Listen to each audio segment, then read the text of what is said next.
1980கள்ல நம்ம தமிழ் ஹீரோக்கள் சந்திச்ச உயிர் ஆபத்துகளை பத்தி ஒரு சின்ன பார்வை இது. இப்போ இருக்கிற மாதிரி கிராஃபிக்ஸோ பெரிய பாதுகாப்பு வசதிகளோ இல்லாத காலம் அது.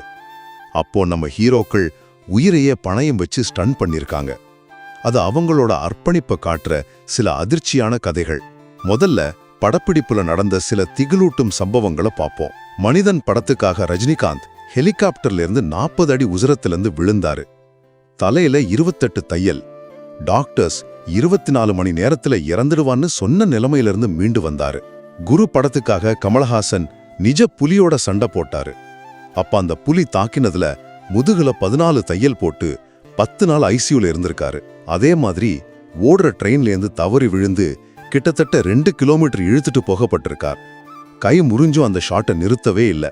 ஆபத்து கேமராவுக்கு மட்டும் இல்ல, படப்பிடிப்புக்கு வெளியேயும் அவங்கள துரத்திருக்கு.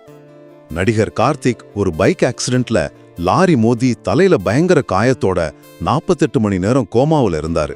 அதே போல பாக்யராஜ் ஒரு கார் விபத்துல இறந்துட்டாருன்னே எல்லாரும் நினைச்சாங்க. ஆனா 2 நாள் கழிச்சு ஒரு கண்ணு முழிச்சாரு. கடைசியா மரணத்தோட விளிம்புக்கே போயிட்டு வந்து வரலாறு படைச்சவங்க. ஒரு கார் ஸ்டண்ட்ல சத்யராஜுக்கு 70% தீக்காயம். இனிமே நடிக்கவே முடியாதுன்னு டாக்டர் சொன்ன பிறகும் அவர் மீண்டு வந்தாரு.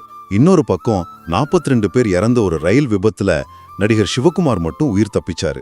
அதனாலதான் இன்னைக்கு நடிகர் சூர்யா நம்ம கூட இருக்காரு. இந்த நடிகர்களோட தியாகமும் ரத்தமும் தான் இன்னைக்கு நாம பார்க்குற தமிழ் சினிமாவுக்கு அசைக்க முடியாத அஸ்திவாரம் போட்டிருக்கு.